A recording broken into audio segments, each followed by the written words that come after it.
Estimadas hermanas, hermanos, que el Señor nos siga bendiciendo. Amén. ¿Cómo se encuentran? Bueno, el que está al lado suyo le va a dar un abrazo y le va a decir, gracias por permitirme disfrutar de tu presencia.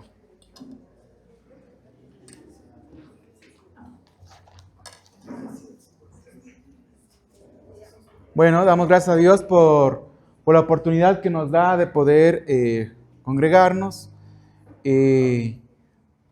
disfrutar de la compañía, de su presencia siempre, en todo tiempo, y claramente también de cada uno de los hermanos aquí presentes. El tema que vamos a hablar hoy es dos corazones, un propósito, revestidos del amor para sanar, madurar y caminar en comunidad en Cristo. Esto está basado en el texto, y voy a invitarles a que puedan abrir sus Biblias, en Colosenses capítulo 3, 14. Colosenses capítulo 3, 14.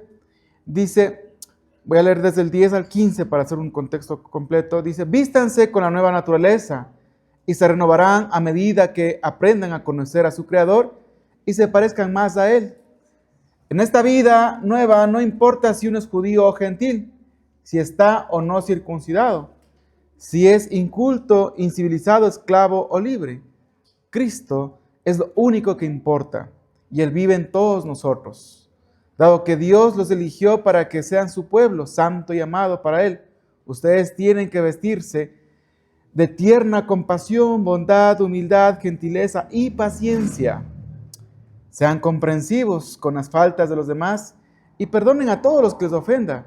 Recuerden que el Señor los perdonó a ustedes, así que ustedes deben perdonar a otros. Sobre todo, vístanse de amor, la cual nos une a todos en perfecta armonía.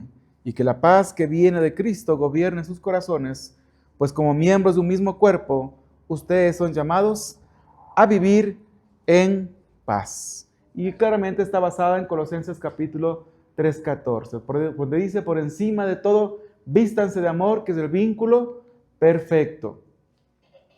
Algo muy importante en este contexto, como ya lo leí rápidamente, ustedes pueden leerlo también para ubicarnos en la parte literaria del texto, que es Colosenses 3:14, Pablo comienza a hablar desde el despojo a la renuncia de prácticas de la vieja naturaleza o las viejas costumbres, revestirse, renovarse, hay unas virtudes, ¿verdad? Y sobre todo el texto que nos concierne, el amor, que la vestidura culminante o incluso es lo que entreteje todo para que exista resultados de paz, de gratitud y adoración comunitaria. En ese contexto se escribe Colosenses capítulo 3:14 se encuentra, no está aislado, es lo que entreteje.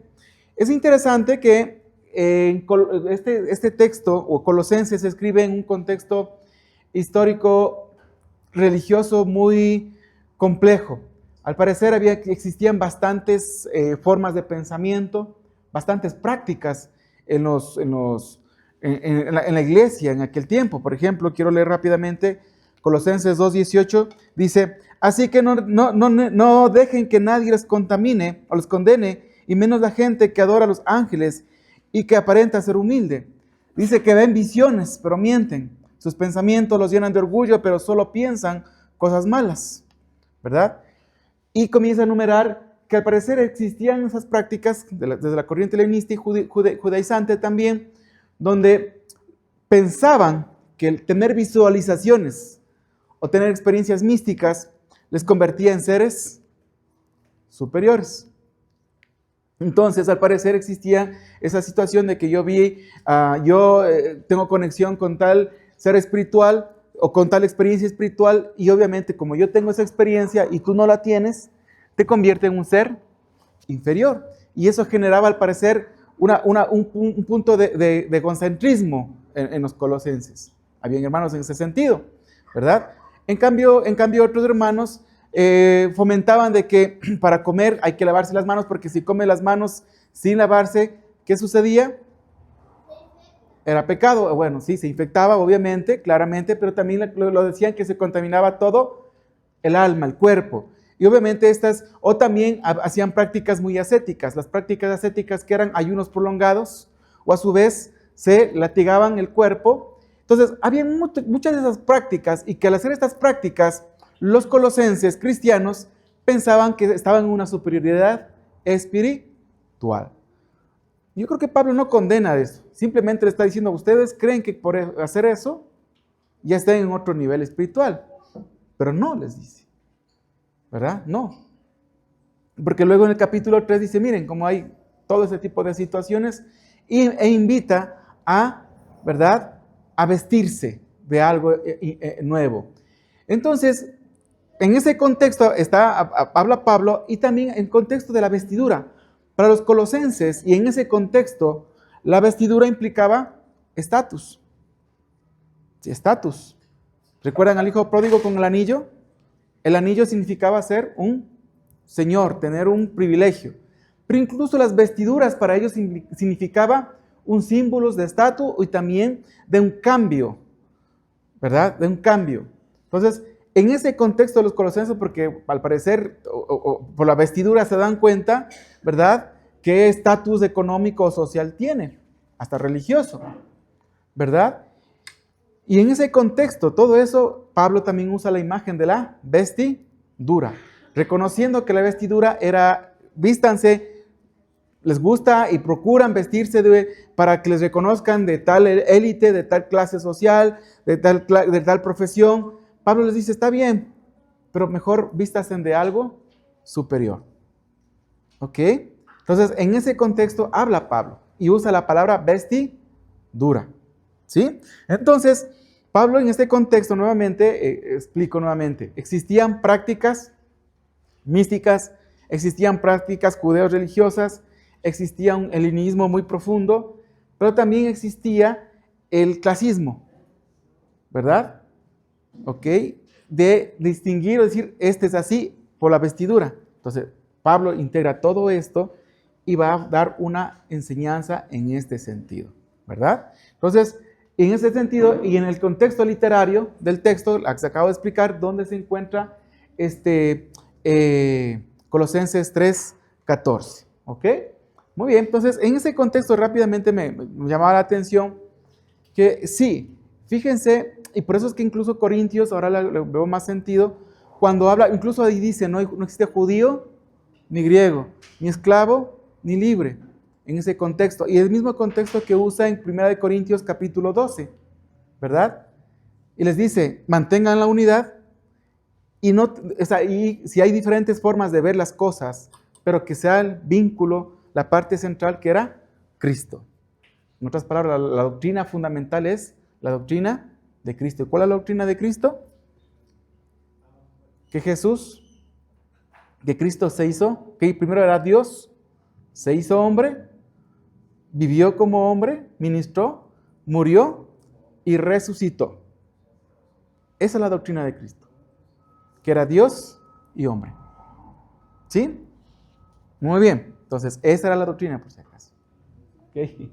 Entonces, en ese contexto habla sobre esto, ¿no? Muy importante. Y que resucitó y que a raíz de este acto, cada persona es salvada. ¿Ok? Muy bien. Entonces, ahí en ese contexto, vemos a Colosenses 3:14 que usa 4 parámetros muy importantes de los cuales vamos a analizar desde la exégesis textual. La palabra edasodé significa revístanse, ¿verdad? El amor que nos da una nueva identidad frente a la herida. Vamos a usar este término, ¿verdad? Revístanse de la palabra edasodé, ¿ok? Segundo, la palabra equiposión, que significa sobre todo, epiposión, que significa sobre todo. En otras palabras, el amor que integra las virtudes y el dolor. En otras palabras, anteriormente hubo unas virtudes, pero esas están integradas sobre todo, luego vemos por el ágape, obviamente. La madurez, vamos a usar lo que Pablo usa en la palabra telitotes, que significa plenitud, que es muy diferente a pleroma, que en griego también, pero telitudes, que significa teliotes, que significa el amor que transforma patrones y establece límites. Y por último, habla de la palabra vínculo, ¿verdad? Que es surodenomos, que significa vínculo, el amor que cohesiona el cuerpo y el ecosistema eclesial. En solo este texto de Colosenses 3:14 integra todos estos 4 elementos. 2 corazones con un propósito. Y en este contexto, ¿verdad? Cuando dice, sobre todo, revístanse del amor, está hablándose en griego, sobre todo, revístanse del ágape, ¿sí? Que es el amor espiritual. ¿Estamos claros? Ahí contextualizamos rápidamente el texto, ¿sí? Para poder avanzar a lo que hacer las siguientes aplicaciones. Entonces, en este contexto, hermanos, aparece la primera punto. La identidad frente a la herida. Lo hablábamos del revestirse, y se han revestido del nuevo, el cual se renueva en conocimiento e imagen de su Creador. Y ahí quisiera que abramos nuestras Biblias en Colosenses capítulo 3, 10. Colosenses 3, 10. Si ustedes pueden leer, incluso en la Reina Valera 95 dice, y revestido del nuevo, conforme a la imagen del que lo creó, se va renovando hasta el conocimiento pleno. Y algo muy importante, hermanos. Pablo dice, cuando habla del 10, dice, cuando hablamos de revestirnos, en otras palabras, de vestirnos, prácticamente nos está diciendo, y si alguien quiere verme leer 1 de Juan capítulo 4, 7, algo muy importante que está diciendo Pablo aquí. Necesitamos aprender a mirarnos a través de ¿quién? De la imagen y semejanza ¿de quién? Dice, ¿qué es la justificación? ¿Verdad? Y la expiación. Y en todo eso no quiero meterme eso, pero dice que Jesús es el mediador, ¿qué dice? Entre Dios y los hombres. Y que la forma como Dios mira al ser humano, dice que lo mira a través de Jesús. En otras palabras, Él nos mira perfectos o justificados a través de Jesús. ¿Qué implica eso? Que Él cuando nos mira a nosotros, sí nos está mirando como humanos, pero sí nos está mirando a imagen y semejanza ¿de quién? De Dios. En la imagen de Jesús. Jesucristo fue 100% divino, 100% humano. Y en esa perfección nos mira a nosotros. ¿Qué implica eso? Y eso conecta, porque dice que nos renovamos a la imagen. O implica eso que nos conecta a nuestro origen. ¿Cuál es nuestro origen? Según Génesis, somos creados a imagen y semejanza de Dios. Por eso dice que se va renovando. En otras palabras, un juego ahí interesante es que nosotros somos en esencia, en origen, hechos a imagen y semejanza de Dios. Por nuestras heridas y experiencias, lo que sea, nosotros hemos tomado identidad diferente, pero a través de Cristo Jesús que demostró, ¿verdad? Y trabajó e hizo todo este trabajo que vemos a nivel ministerial. A través de esa imagen nosotros necesitamos aprender a vernos. En otras palabras, Dios nos ve a través de Cristo Jesús a imagen y semejanza, perfectos. Y Él dice que aprendamos a mirarnos también a través de ¿quién? De Jesús. En esa misma naturaleza. Por eso es que dice, revístanse de esta nueva imagen. Exactamente. Entonces, aquí, algo muy importante. ¿Cuál es la naturaleza del Hijo de Dios? El amor ágape. Nos miramos a través del amor ágape. Y entonces en este punto es muy importante reconocer nuestras heridas y nuestras experiencias que hemos vivido. ¿Qué hicieron con nosotros? Fragmentaron nuestra imagen. Fragmentaron lo que nosotros somos. Como hemos hablado, explicado, nos disoció, nos distorsionó quién somos nosotros en realidad. Y claramente aprendimos a mirarnos, a sentir y a observar a través de nuestras heridas, a través de nuestras experiencias dolorosas, a través de los patrones familiares y sociales que se nos implementó. ¿Sí? Se nos implementó. Entonces, la sociedad ha dado ciertas directrices. Si no tienes plata y no tienes una profesión y no tienes carros y casas, no eres un hombre o una mujer exitosa. Eso es lo que nos delineó. Entonces, cuando yo comienzo a verme a través de esas deficiencias sociales, ¿cómo me siento? Frustrado. ¿Sí? Cuando a través de una experiencia de bullying o lo que sea, o el profesor me dijo, se te explica que no entiendes nada, eres tonto. Luego, ¿a qué aprendí? A mirarme a través de ese dolor, de ese estigma, de esa humillación. Si mi padre me abandonó y estando juntos, y agarró y se fue con otra mujer y nos dejó y nunca más apareció, ¿qué aprendí ahí? Que soy indigno de ser amado por un padre. Y por lo tanto no me merezco nada de eso. Aprendí todo eso. Y mi personalidad se estructuró en base a eso. Y en base a eso definí, observo quién soy yo. Y claramente en base a eso, yo comienzo a observarme, ¿verdad? Comienzo a observarme a través de la mirada del rechazo, el fracaso, o el abuso, o la supervivencia. Y claro, a través de eso me veo que no soy indigno que soy indigno delante de Dios.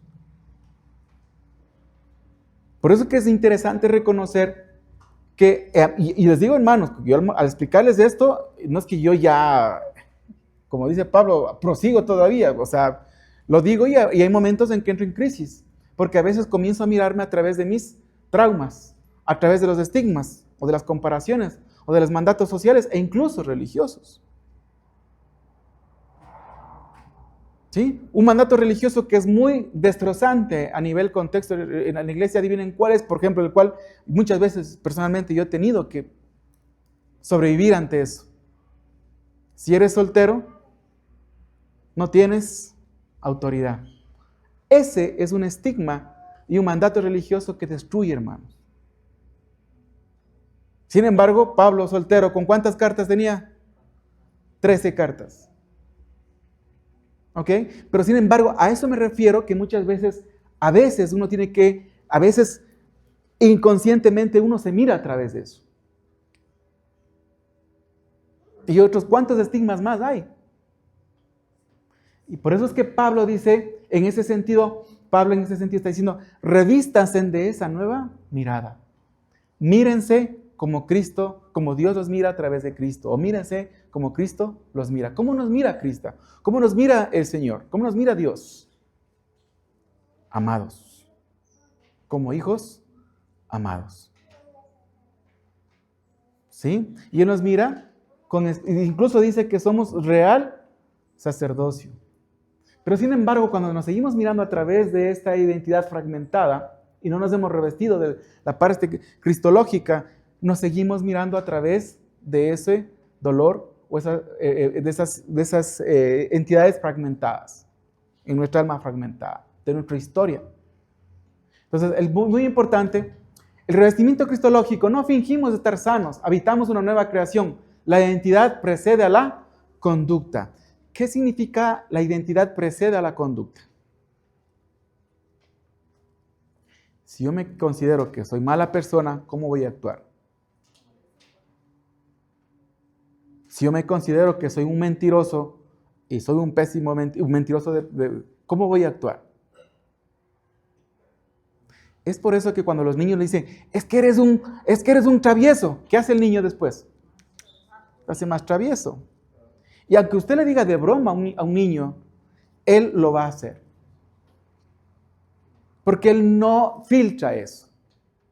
Y a veces no entendemos eso, no entendemos. Cuando decimos tonto a un niño, él no filtra eso y lo comienza a ver así. Y entonces, como yo soy un tonto, ¿cómo voy a actuar? Como tonto. ¿Sí me hago comprender? Entonces, cuando yo comienzo a verme que a través de la imagen de Dios fui creado en sabiduría y inteligencia, aunque aún no actúe completamente, pero sé que mi identidad, ¿cuál es? Soy un ser sabio, inteligente. Porque es claro esto. Nosotros actuamos en base a la identidad que tenemos. O que al menos, teóricamente podemos decir que somos cristianos, pero ya internamente es anclar esta identidad. Entonces la pregunta hasta aquí es, hermanos, en base a este punto que estamos viendo, ¿qué tanto estamos revestidos del vestido de Cristo, de la imagen y semejanza de Cristo. ¿Sí? ¿Cuáles son esos pensamientos, esas distorsiones cognitivas que aparecen ahí, donde nos vemos a través de la historia fragmentada y no a través de Cristo? Y claro, hay que conocer la historia, como hemos visto, hay que reconocerla para a través de eso reconocer cómo la imagen, la identidad de Cristo, o nuestra imagen en esencia, es sanada. Y reconocer que no soy esa herida, no soy ese trauma que viví, pero sí tiene un propósito. Y a través de la imagen y semejanza de Dios, ¿hacia dónde apunta? Bueno, básicamente la personalidad es la forma como piensas, sientes, deseas, actúas y sociabilizas, prácticamente esos. Y la personalidad es la construcción de todo eso. Prácticamente es la identidad, porque te ves a través de esa personalidad. ¿Ok? Porque te ves a través de esos pensamientos, que obviamente esos pensamientos son heredados de lo que viviste, o también patrones que traes a nivel familiar, social o religioso, como lo expliqué hace un momento. Entonces, esas son lo que hablamos de identidad. Entonces, cuando digo, esa no es mi identidad, porque eso es la humanidad, es lo que tuve que experimentar como humano, pero mi verdadera identidad es que soy hecho a imagen y semejanza de Dios. Y que mi origen en realidad, o sea, mi identidad, la personalidad que tengo yo, no es mi verdadera identidad. Definitivamente son las máscaras que he desarrollado para poder sobrevivir. Pero mi verdadera identidad es las otras virtudes que vimos hace un momento y muchas más. ¿Ok? Entonces, en este contexto, esa es nuestra personalidad para identificarnos, que es parte de. Pero por eso que la personalidad tiene que ser, la idea es que vaya siendo, ¿qué? Sanada y transformada, hasta llegar a la estatura de Cristo. ¿Ok? Entonces, hermanos, nuevamente en nuestro lenguaje, ¿cómo usamos? A mí me ha costado mucho, por si acaso, hasta el día de hoy. A veces hay personas que son muy cercanas a mí y me dicen, pero trátate mejor. Digo, no, es que soy de broma. Me dicen yo, no es de broma. ¿Sí? Ante una equivocación, o sea, porque aún sigo en ese proceso de transformación. Porque aún me sigo a veces viendo a través de la sociedad, la religión, mis traumas y tantas cosas. Y la invitación aquí, Pablo dice, hermanos, aprendan a mirarse a través de la verdadera identidad que es de ustedes, que son hijos hechos a imagen y semejanza de Dios. Y al ser hechos a imagen y semejanza de Dios, son amor. ¿Ok? Entonces la invitación es eso, hermanos. Cuando hablamos, Señor, soy indigno de estar delante de ti, eso no es humildad. Eso es mirarse de otra manera. Una cosa es muy clara de decir, bueno, Señor, mentí. Reconozco que aún estoy en ese proceso. Que tú me sigas sanando a través de tu amor, de tu vida, es muy diferente. ¿Ok? Que ahorita lo vamos a observar. Entonces, ¿estamos claros? ¿Sí? Entonces, el revestimiento se refiere a eso. Pablo está básicamente invitando a vernos. Pues, si ustedes, como vuelvo a repetir, leen Colosenses capítulo 3:10, voy a leer en el lenguaje, traducción en lenguaje actual, como me dice. Dice, y ahora viven de manera diferente. En realidad, ustedes son personas nuevas. En cada vez que se parecen más a Dios, su Creador, y cada vez lo conocen mejor. ¿Ok? Muy bien. Entonces, hermanos, la matriz diagnóstica de la identidad relacional. Rápidamente. La identidad defensiva. ¿Cuál es la identidad defensiva? Primero, existe el control para no sentir inseguridad o vulnerabilidad. Entonces, trato de controlar todo para que no me traicionen, no me dejen, etcétera, etcétera. Entonces, asumimos un control excesivo, pero eso habla de una identidad defensiva. ¿Ok? Aislamiento, para no necesitar a nadie ni arriesgarse al rechazo. Ahí estamos los solteros, ¿verdad? ¿Ok? O a su vez, cuando tenemos esas conductas de no querer mucho estar en relación con las demás personas, que una de las razones inconscientemente es porque si yo no confío, no interactúo, no hago esto, no me van a herir. ¿Ok? Complacencia, servir o asentir por miedo al abandono. Sí, yo hago lo que usted diga, ya no puedo hacer, ya no tengo tiempo, no está dentro de mis competencias, etcétera, pero lo sigo haciendo para, ¿verdad? por miedo al abandono o al rechazo. Es que si le digo no, me van a ver mal. Me van a decir que no puedo, que soy inútil, entonces hay que hacerlo. ¿Sí me hago comprender? Y orgullo, que habla de la hiperespiritualidad, para cubrir la vergüenza y no tocar el dolor. Y aquí viene el orgullo de lo que explicábamos en Colosenses 2:18. ¿Sí? Que podemos tener, incluso aquí lo conecto, que podemos tener muchos dones. ¿Ok? Es más, podemos morir por alguien, y eso es netamente orgullo. ¿Sí? Esta semana justamente hablaba con un usuario y le decía, o sea, Pablo dice que hasta puedo morir por alguien, pero que eso no quiere decir que es amor. Eso dice, si lo leen. Eso, si ustedes le dicen, si dice, hasta puedes dar la vida por alguien, puedes tener los dones que tengas, pero si no hay amor, ¿qué dice? Entonces lo que está diciendo y lo que veo es que está diciendo, o sea, nosotros podemos morir por alguien, pero eso no quiere decir que sea amor. ¿Sí? Hablando del amor espiritual me estoy refiriendo. Ya que es el amor que integra todo. Por eso que es muy importante que lo observamos. Por eso, dentro del orgullo espiritual o religioso, podemos saber mucha teología, tener muchas doctrinas probablemente, tener muchos aspectos de servicio, pero si eso no está, ¿verdad? Pero posiblemente eso no esté conectado definitivamente con el amor y solo sea solamente una identidad defensiva. Porque en realidad era para esconder y cubrir sus heridas, su dolor, su alma no resuelta, nada más. Y lastimosamente caemos en el religiosismo desde ese punto de vista, hermanos. Por eso que el escritor de los Hebreos dijo, muchos de ustedes ya deberían ser maduros y aún siguen siendo niños. ¿Ok? Porque en otras palabras solamente es religiosismo.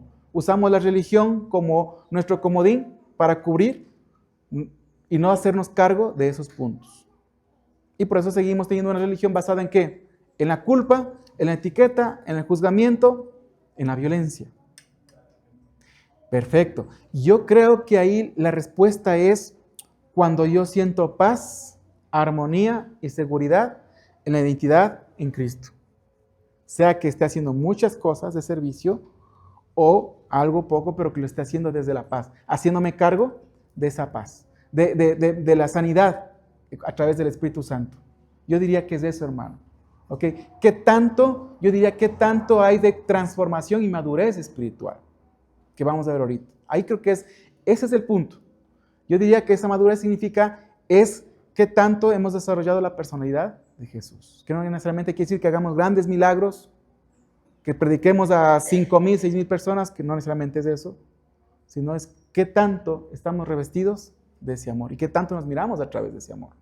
Porque cuando nos miramos a través de ese amor, ya no nos preocupan lo que las personas digan o nos presionen. ¿Sí?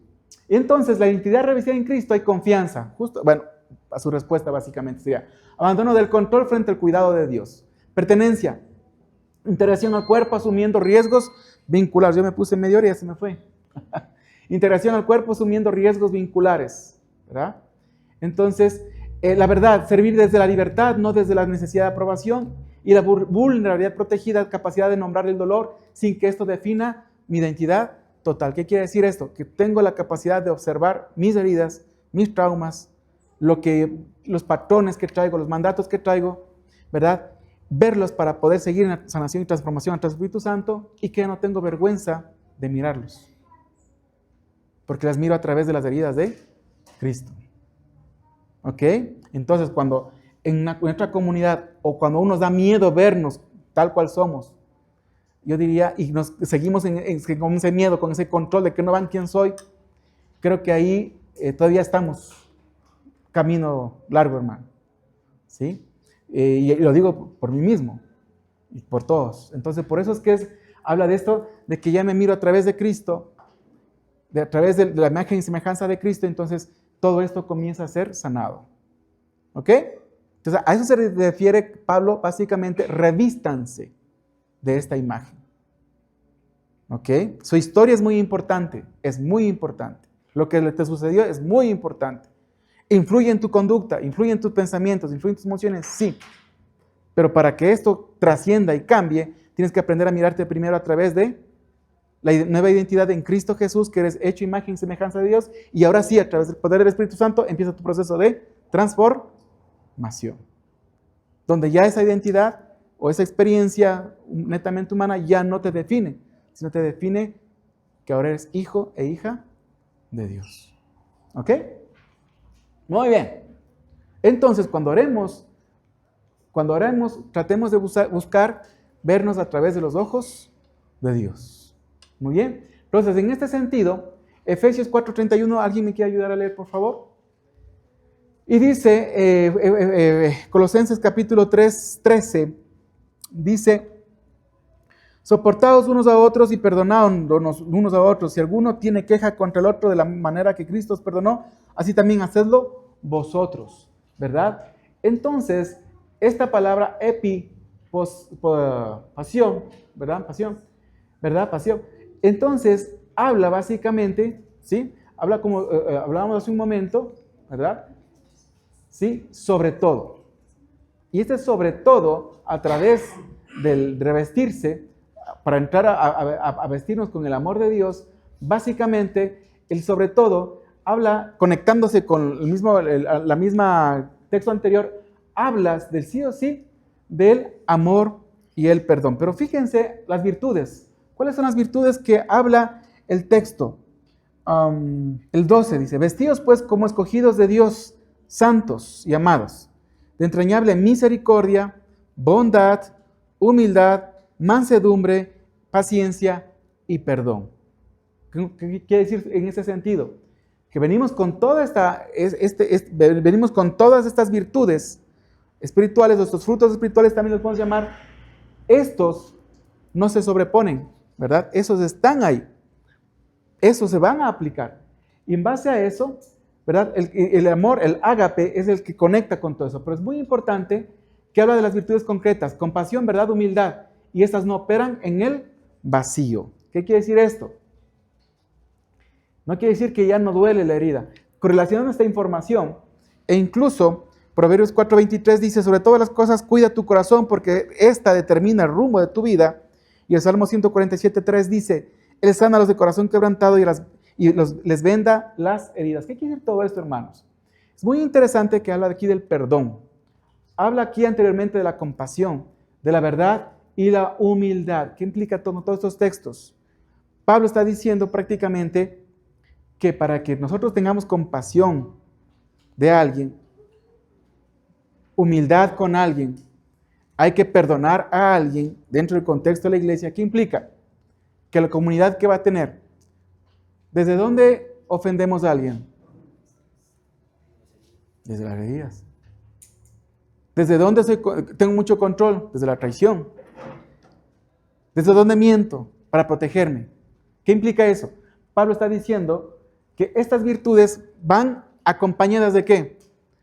De nuestra humanidad en proceso de santificación.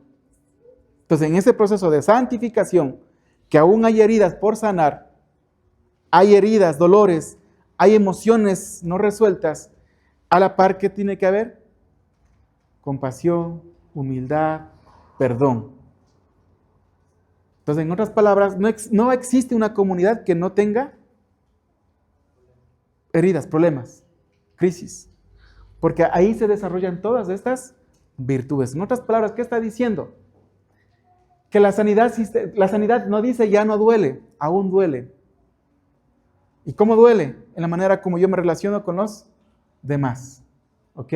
No usa el lenguaje espiritual para cubrir el abuso. Integra el dolor con paciencia sin empujar a conclusiones prematuras, evitando la retraumatización pastoral. Y aquí es algo muy importante que necesitamos aplicar directamente esto. Prácticamente, sobre todas las cosas, cuando dice revístanse del amor, y con las virtudes que antecede anteriormente, ¿verdad? Lo que Pablo está diciendo, esto que explica hace un momento, el perdón, la humildad y todo demás, para llegar al amor, antes de eso es muy importante reconocer lo siguiente, ¿verdad? El perdón. ¿El perdón qué significa básicamente? Es la renuncia a la venganza del juicio a Dios. En otras palabras, renuncio a vengarme de lo que me hiciste y eso lo dejo a Dios. ¿Ok? Entonces, para poder perdonar, necesito reconocer que renuncio a vengarme, a accionar de una manera que o sea, es una conducta reactiva, se llama. ¿Sí? O sea, reacciono de manera instintiva. No lo voy a hacer para buscar aliviar mi dolor, entre comillas, infligiéndote el mismo dolor. ¿Ok? A eso dice Pablo, sobre todo, revístanse sobre esto. Segundo, habla de la reconciliación. Y es muy importante observar que cuando habla de la paciencia, la mansedumbre, habla que en este proceso de la reconciliación, sí, así tiene que haber una restauración relacional que requiere verdad, arrepentimiento y seguridad. Para que exista reconciliación, ¿qué necesita haber?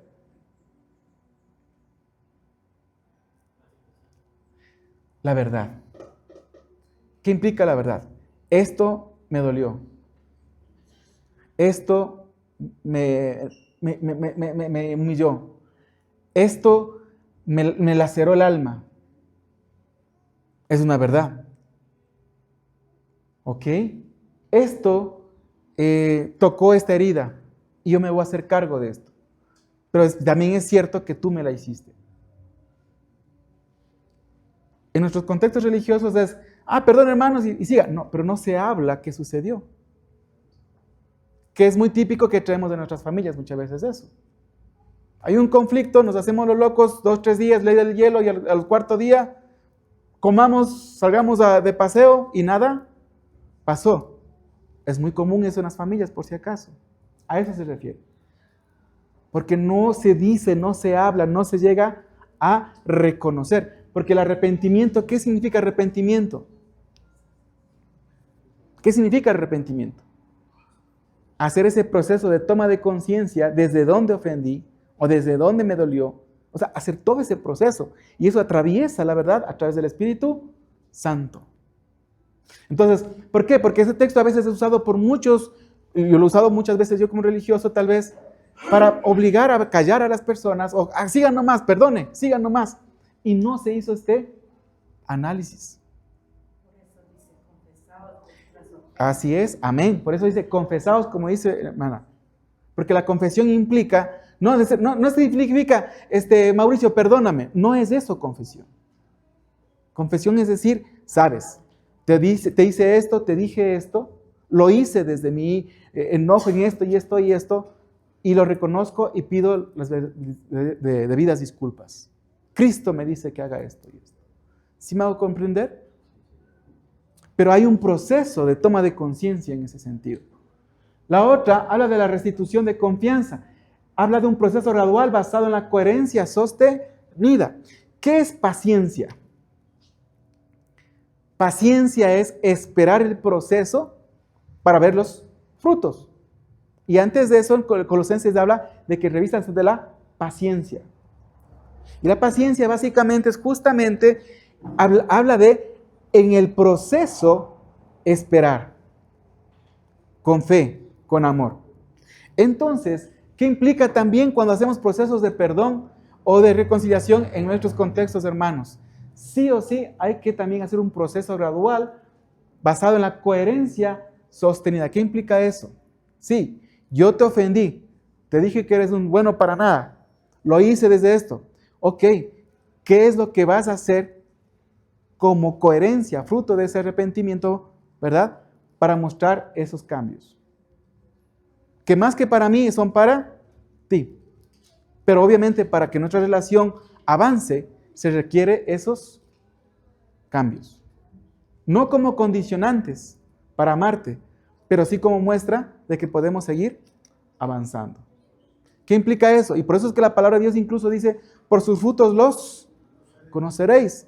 Al árbol que no tiene buen fruto, ¿qué hace según las parábolas? ¿Verdad? Pero aquí lo que estamos aplicando directamente o integrando esto es que ante un proceso de perdón, de reconciliación, necesita que exista hechos también. Reconocimiento verbal, pero también habla de la coherencia. ¿Qué estoy haciendo para que esto comience a tener cambios? Obviamente desde mí primero. ¿Ok? Porque si no, se convierte en un círculo de violencia ¿Ha escuchado usted la círculo de la violencia? ¿Sí? Viene, va, viene, va. Y nunca salimos de ese círculo. Y ese no es el llamado de la palabra de Dios. ¿Sí? El llamado es procesos de transformación. Otra vez, no como condicionantes, pero sí como proceso de crecimiento. ¿Sí me hago comprender? ¿Sí? ¿Ok? Entonces, porque eso es muy importante, porque incluso ustedes a sus hijos a veces trabajan así, ¿no es cierto? Y por último, la restauración comunitaria. La reintegración responsable con frutos observables. ¿Qué quiere decir? En el proceso, en la comunidad, se va observando, no para juzgar, etiquetar, pero sí para amarnos como un proceso de ayuda o acompañamiento en ese proceso de transformación. ¿Ok? Entonces, cuando habla Pablo, sobre todo dice, en el griego que miramos hace un momento, esta palabra epiposin, ¿verdad? Habla sobre todo, en otras palabras, esto que acabo de mencionar, todas estas virtudes, esto se integra, ¿verdad? Y se debe integrar en un proceso muy especial, consciente y espiritual, que es parte del amor. Entonces, confundir estos niveles permite que la comunidad eclesial exija a la víctima lo que corresponde exclusivamente al agresor. ¿Qué quiere decir? Si usted no perdona a su esposa y vuelve con ella enseguida, después que le traicionó o después le hizo lo que sea, entonces usted está en pecado. El pecado es el que aconseja eso, ese está en pecador. Tiene que haber este proceso. ¿Ok? ¿Sí me va a comprender? Porque es parte del amor. Nunca se le va a quitar o nunca nos van a quitar el privilegio de ser hijos de Dios o estar en comunidad, nada de eso, pero sí es parte de un compromiso de lo que estamos hablando. Entonces, yo voy a tener paciencia contigo en este proceso, así como yo tengo paciencia conmigo mismo. Mansedumbre, ¿qué es mansedumbre? No usar la violencia como justificativo para corregirte. ¿Qué es humildad? No verme como superior a ti. Sí, el hecho de que tú hayas robado, yo que no he robado nunca, no me hace superior a ti. A eso está hablando Pablo en todo ese sentido. O sea, habla de una relación horizontal, pero con un acompañamiento profundo. Por eso dice, sopórtense unos a otros, perdónense unos a otros, tengan paciencia unos con otros, porque esto va a ser a la par. Y eso nos aplica a todos. ¿Sí? ¿Ok? Entonces, Pablo está diciendo sobre todo en ese sentido. Y la palabra, como tercer punto, ahí, la palabra que dice teloites, ¿verdad? Habla la santificación y la transformación de patrones. Entonces, la palabra teloites, que encontramos en Colosenses capítulo 3, 14, y también está conectada con Colosenses 1, 28, ¿verdad? Cuando habla sobre todo, vestidos del amor, que es el vínculo perfecto. La palabra perfecto es en griego la palabra teleitodes, teloites. Esta palabra significa perfecto, pero no está hablando de una perfección que no comete errores, está hablando de una madurez. O sea, está apuntando a la madurez. Entonces, por eso madurez no es perfeccionismo ni equilibrio emocional autónomo, es reordenar deseos, hábitos y afectos. Esto tiene que ver mucho con la neuroplasticidad espiritual o la neuroteología. ¿Qué implica esto, hermanos? Esto habla lo que dije hace un momento. A esto. A todos estos dos últimos. O tres incluso diría, ¿verdad? Habla de cómo nosotros, a raíz de darnos cuenta qué aspecto necesitamos reparar, transformar o cambiar, aparecen todos estos hábitos, afectos, deseos y todos esos aspectos que comenzamos a hacer procesos de transformación a través del Espíritu Santo. Entonces, está demostrado que la perfección o la madurez, recuerden que les dije, Pablo les dijo, no porque ustedes tienen experiencias místicas, no comen, se laceran el cuerpo o saben mucha teología, básicamente les dice Pablo, eso no les hace espirituales, dice Pablo. Y en otra parte Pablo les dice, no porque hagan tremendos servicios con sus dones, eso no les hace espirituales. Y la verdad que lo que nos hace, perdón, más que espirituales, maduros. La madurez tiene que ver cómo nosotros, a través de este proceso de santificación, aprendemos a gestionar y aprender a transitar lo que sigue apareciendo con nuevas formas de sentir, pensar, actuar. Y que están conectadas con hábitos y otras formas de poder transformar. Ahí está la lectura de la palabra, la oración, etcétera, etcétera. Entonces, aquí es muy importante reconocer que la oración es muy importante. Oramos.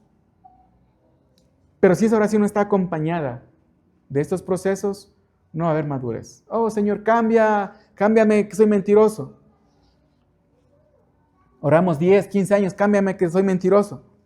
Pero si no atravesamos todos estos procesos y comenzamos, bueno, si miento 20 veces en el día, con la bendición de Dios me proyecto a mentir solamente unas 15 toda esta semana. La siguiente semana unas 10. La siguiente semana unas 5. La siguiente semana una. Y quizás en un mes, 2 meses ya dejar. ¿Sí me hago comprender? Pero son planificados y a través de un proceso espiritual. Lectura, ¿sí? Hermano Luis, va a ser el que me va a acompañar. Hermano Luis, hoy mi propósito era solo mentir 15, ya no 20, pero mentí 17. Entonces, hermano Luis, ¿qué va a hacer? Va a orar conmigo, con paciencia y humildad, hermano. Vamos. Mañana voy a escribirle en la mañana, al mediodía y en la tarde para ver cómo vamos. Y darle unos versículos de apoyo. ¿Sí me hago comprender? O sea, hay planificación, hay guía, hay acompañamiento, etcétera, etcétera. Para hacer un proceso de madurez. ¿Sí? Y obviamente el proceso que tenemos en cuanto a nuestros procesos de sanidad espiritual. Entonces, obviamente todo eso es a través del Espíritu Santo. Entonces, el amor maduro exige límites. Poner un límite es una forma de amor. Te perdono, pero la confianza debe reconstruirse. Los límites son el marco donde el amor no degenera en complicidad. En otras palabras, el perdón o el amor no nos lleva al punto de alcahuetearnos muchas veces. ¿Sí? No va a juzgarle ni a condenar al hermano Ramiro, pero sí tengo que decirle, hermano, esto requiere que lo revisemos, por favor, hermano, ¿qué le puedo apoyar para que lo pueda avanzar? Al igual que a mí, lo que tenga que apoyar. ¿Sí? ¿Sí me hago comprender? Entonces, el amor no tapa. El amor lo hace a través de la verdad, amorosamente. No para condenar ni violentar a las personas, ni juzgarlas, ni etiquetarlas, pero sí para acompañarnos. ¿Sí me hago comprender? A eso se refiere la madurez. Y dentro de la madurez, justamente, hablo aquí, conectado con lo anterior, madurez también es, y el amor también es poner límites. ¿Qué es límites? Poner muchas veces, o sea, está bien, hermano Diego, que usted esté en esa situación, pero obviamente yo no puedo compartir eso con usted. Lo amo, seguimos siendo hermanos, pero usted siga no suyo, no mío, pero yo no puedo seguir en eso. ¿Sí me hago comprender? Eso no implica que, o a su vez, si necesitas esto para la próxima vez, hay que hacerlo así, así. O sea, el tema es saber tener claras las cosas. Eso se habla de madurez. Dios nos muestra mucho su amor, pero también es bien claro mostrarnos muchas cosas. ¿Sí? No es que nos castiga, pero Él nos dice, bueno, si sigues en esto, te va a pasar esto, como consecuencia de nuestros hechos. Y creo que todos pasamos por eso, hermanos. ¿Sí? Una falla no nos denigra, ni nos hace malos, ni perversos, ni condenados, nada de eso. Pero sí es el tema de que necesitamos aprender el arrepentimiento. Entonces, por eso es que es muy importante reconocer esto, hermanos. Yo estoy aprendiendo. Me falta mucho. Porque cuando comienzo a revisar muchos de mis aspectos que años he postergado o no he tomado decisiones, digo, wow, me falta bastante. ¿Ok? Pero por eso es importante cuando Pablo dice, tienen que revisarse el amor, ¿verdad? En ese sentido, ¿verdad? Y cuando habla del vínculo perfecto, cuando habla del amor, el ágape que es a este. Entonces el ágape apunta a la madurez. Y la madurez significa sí o sí temas de crecimiento, de sanidad. Entonces, a la pregunta que hacía el hermano Ramiro hace un momento, ¿cómo me doy cuenta qué tan maduro estoy? Cuando desde el amor le digo, hermano, no puedo acompañar en esto. Con humildad, tranquilidad. Sino con humildad, con amor, con madurez puedo decir, hermano, y hacer esos procesos de observaciones.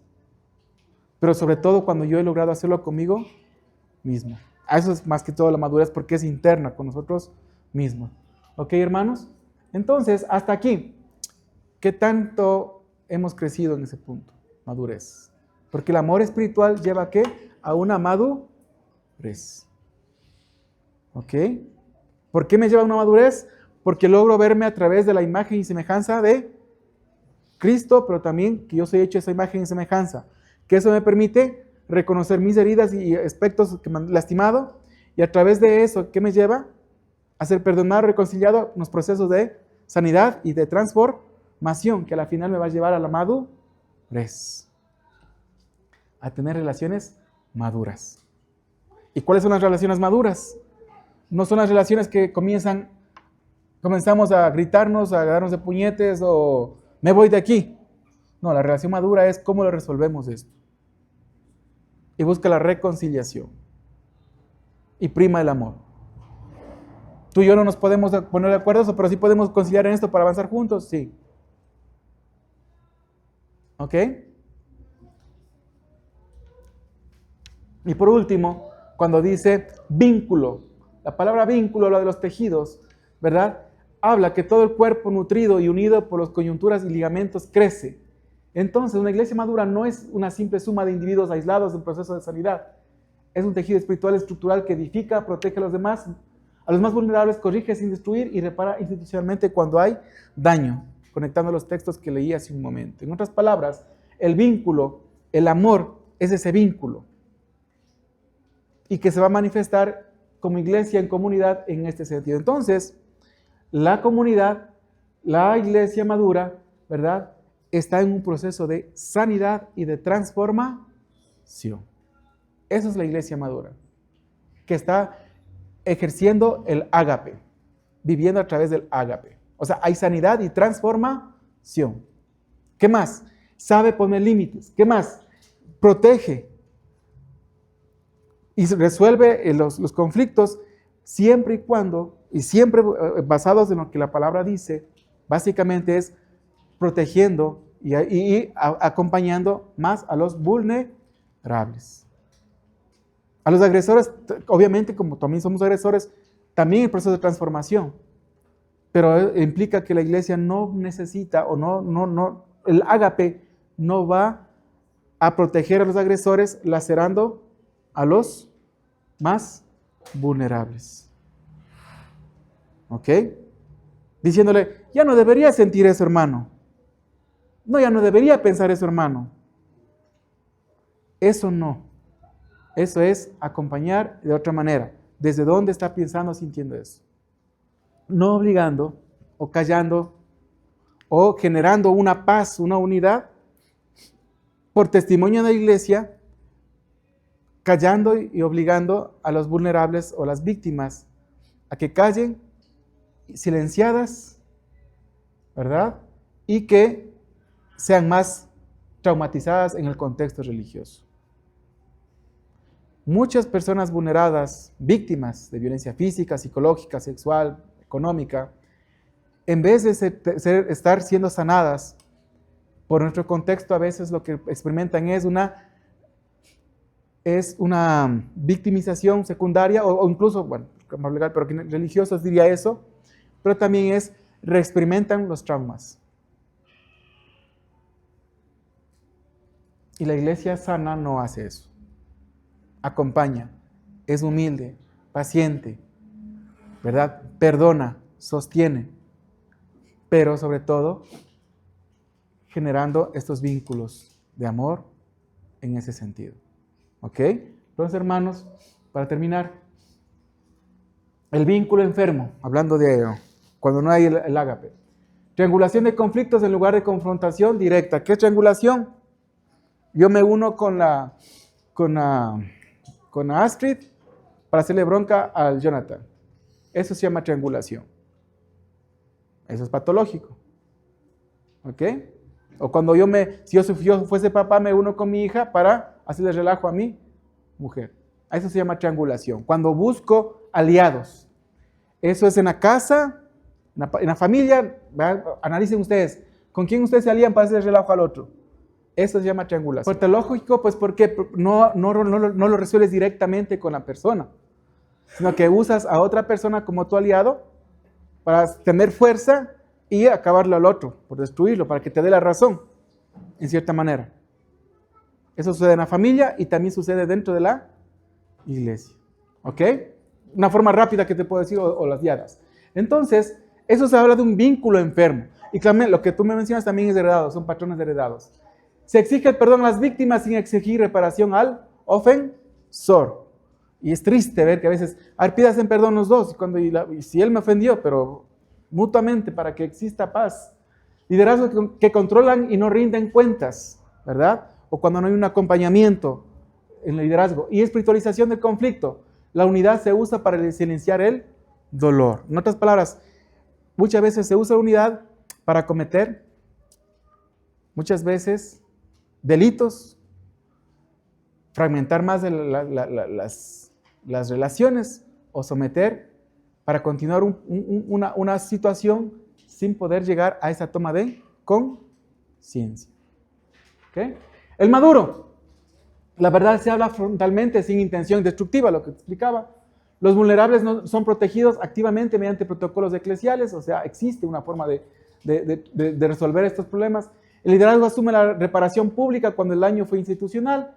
¿Qué quiere decir eso? Que cuando existió algo público, el liderazgo lo asume y reconoce como parte de pedir disculpas. La paz se siente como la presencia ordenadora de Cristo, no como la ausencia de conversaciones difíciles, ¿verdad? En otras palabras, lo que les respondí hace un momento, cuando existe esta paz, esta armonía, podemos llegar a estos vínculos. Por eso es que el versículo 15 de Colosenses 3:15 dice: y la paz de Dios gobierna en vuestros corazones, a la que asimismo fuisteis llamados en un solo cuerpo, y ser agradecidos. Entonces, hermanos, la arquitectura de Colosenses 3:14, ¿cuál es? Identidad. Revestir el yo herido con la nueva humanidad para empezar el proceso de sanidad, integrando el dolor con la compasión y la verdad. Luego, para llegar a la madurez, transformar patrones y sostener límites, para llegar como comunidad a cohesionar el cuerpo para un propósito redentor. Y entonces la sanidad personal, mi sanidad personal micro, tiene como propósito fundamental la edificación de la iglesia macro. Yo soy micro y ustedes son macro. Entonces al final, este es cuando habla Colosenses capítulo 3:14. Mi sanidad personal va a estar en correlación o trabajando con la sanidad congregacional. Esa sería la idea. Pues es lo que Pablo está mencionando básicamente, como aplicación, mejor dicho. No es que Pablo dice, pero como aplicación. Entonces, hermanos, hablando de los dos corazones, mi yo es un corazón, mi historia, mi vida, mi personalidad. Y el yo de Cristo, los dos van a generar un propósito, porque esta historia que yo viví tiene un propósito. Con lo que Dios ha hecho en mí, va a generar. Entonces, el amor de Colosenses 3:14 es el vínculo por el cual Cristo integra lo fragmentado, sana lo herido, madura lo inmaduro y une a su pueblo con un propósito redentor. Entonces, hermanos, hermanas, los dos corazones del encuentro definitivo entre la historia fragmentada del ser humano y el propósito redentor de Dios, caminando como un solo cuerpo. Y estamos en ese sentido y propósito, hermanos. Entonces la pregunta para cada uno de ustedes, cada uno puede leer esas preguntas, ¿no? ¿Qué identidad pesa más en mis reacciones diarias? ¿Mi herida, mis defensas o mi nueva revestida en Cristo? 2. En el acompañamiento pastoral estoy confundiendo el perdón con la ausencia irresponsable de consecuencias y límites. Y 3. En nuestra iglesia local, ¿qué heridas o conflictos necesitan verdad y reparación institucional visible? En lugar de silencio espiritualizado. Y eso lo podemos aplicar incluso en la familia. Nuevamente, no es para juzgar ni condenar, es para tomar en acción lo que es el amor ágape, que no rechaza, ni estigma, ni etiqueta, abraza. Pero en ese abrazo, sí o sí, requiere sanidad, transformación, madurez. ¿Para qué?